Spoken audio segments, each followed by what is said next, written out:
Hi everybody, I'm Greg Fishel. Welcome to bonus weather video number 3 for this week. I'm doing this a day early because I'm going to be on the road tomorrow. I'm actually going up to Penn State for the Penn State-Ohio State football game, and so I thought this would be one less thing to worry about while I'm on the road tomorrow and get it done today. But just as a little added note here that you may enjoy, I do have season tickets. They're in the upper deck.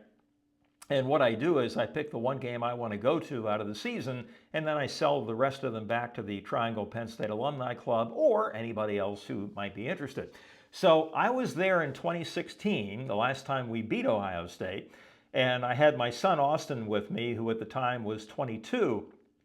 And at the beginning of the fourth quarter, we were down, I think, by about 10 points, and it was sort of cold and drizzly. And I looked at him and I said, Austin, we knew there wasn't a very good chance that we were going to win this game, and it's not that pleasant out here. So if you want to leave early, you won't hurt my dad's feelings. And he said, well, Dad, let's stick around for a little while. So we ended up, it was either blocking a punt or blocking a field goal and running it back for a touchdown. So we ended up winning the game, and everybody went crazy.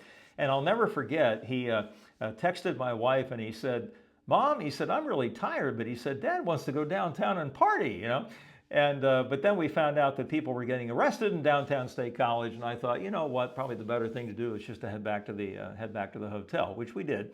But anyways, I'm hoping against hope that maybe on Saturday we can repeat 2016. I don't know that we can, but there's always hope. So we'll see what happens.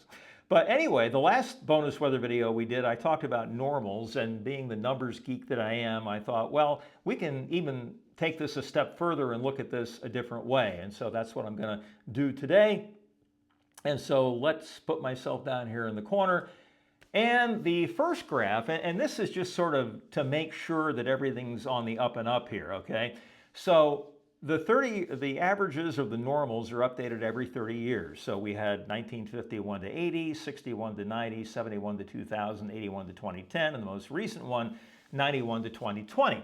And so I thought, well, just for fun, let's calculate the percentage of months that were above normal during the 30-year period that's being used to calculate the normal. So you would think that it would be about an even split, right? Or it should be, and indeed it is. We take a look at this here, and these 5 30-year periods range anywhere from 47 to 53%. So it more or less just verifies what the normals actually said. All right, so that was for the month of February. Now let's move to the month of July, and it's about the same thing. A couple just under 50%, a couple just over 50%, but everything makes sense, okay? So with that in mind, now let's take a look at this a little bit of a different way.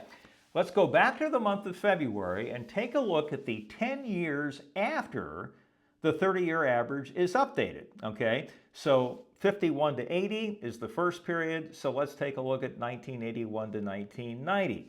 And then when they're updated again in 91, 91 to 2000, 2001 to 2010, 2011 to 2020.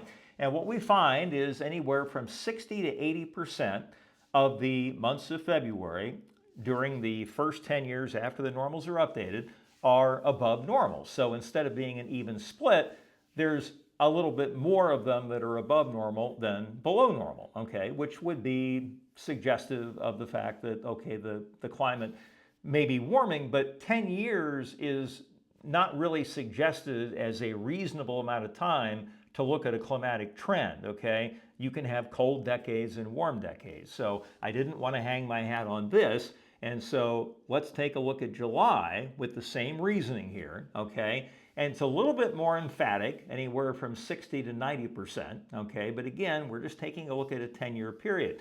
So why don't we take a look at the next 30 years after the averages are updated, okay? So we can only do that twice, because 51 to 80, that's going to take you from 1981 to 2010, and 61 to 90 is going to take you from 1991 to 2020, and that's as far as we can go, okay?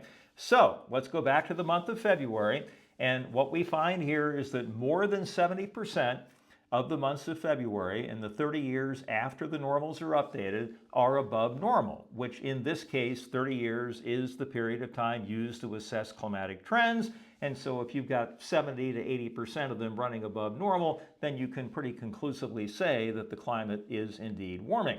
And if we take a look at the month of July, it's even more emphatic with everything above 80%. In fact, about 87 or 88% to about 92%. Now, one thing I wanted to point out is that the word anthropogenic is thrown around a lot. And I think a lot of people think that anthropogenic purely means the addition of greenhouse gases through industry. It doesn't just mean that. It means anything that human beings do to modify the environment. So obviously, urbanization is also human activity modifying the environment. And as we talked the last time we did the bonus video, clearly the RDU airport is an urban environment, or at least it simulates one, okay, because you've got lots of tarmac and buildings and all of this type of stuff. And so you can easily say with great confidence that yes, there is anthropogenic warming going on in the triangle area, okay, but it's not just due to the addition of greenhouse gases because of or due to industrialization. It's also due to human activity building up the grounds around the airport and the airport itself, okay? So it's a combination of the two, okay? Anything that human beings do to modify the environment goes under the definition of anthropogenic warming, okay? And so I wanted to make sure that I pointed that out. And the other thing is global warming applies or infers the globe, okay? RDU is just one site, okay? You can't take one site and say, oh, that means the whole globe is warming up, okay? You have to look at thousands and thousands of sites, okay? And the interesting thing is that if you take a look at all those sites, rural and urban, not just in the United States, but all over the globe, and then you also incorporate satellite measurements. You know, the satellites have done a great job at filling in the holes because 75% of the planet is covered by water. Obviously, we don't have as many stations observing the weather out over the oceans as we do over land, okay? So the satellites have been very valuable in filling in those holes. And the bottom line is they all show the same thing, okay? The urban areas are going to be warmer than the rural areas, but the overall trend in the warming is almost identical between the two. And if we weren't able to verify that, if we weren't able to compare those two and compare the trends, then we couldn't make any conclusive comments at all about how the climate is changing and what's causing it. But the fact that the trends are the same no matter where you look, anywhere around the globe, with the only exception being here is that we are seeing greater warming in the Arctic than we are in the mid-latitudes and the equatorial regions, okay? But other than that, you know, if you take a look at similar latitudes, okay, then the trends are very, very similar, okay? And so that makes the deductions a lot easier to make. All right. That is it for now, folks, and I hope you enjoyed that or found that at least somewhat intriguing. So the next bonus weather video will be coming up next Monday, and the next daily weather update will be coming up later this afternoon. So you all take care, folks, and we'll talk to you in just a bit. Take care.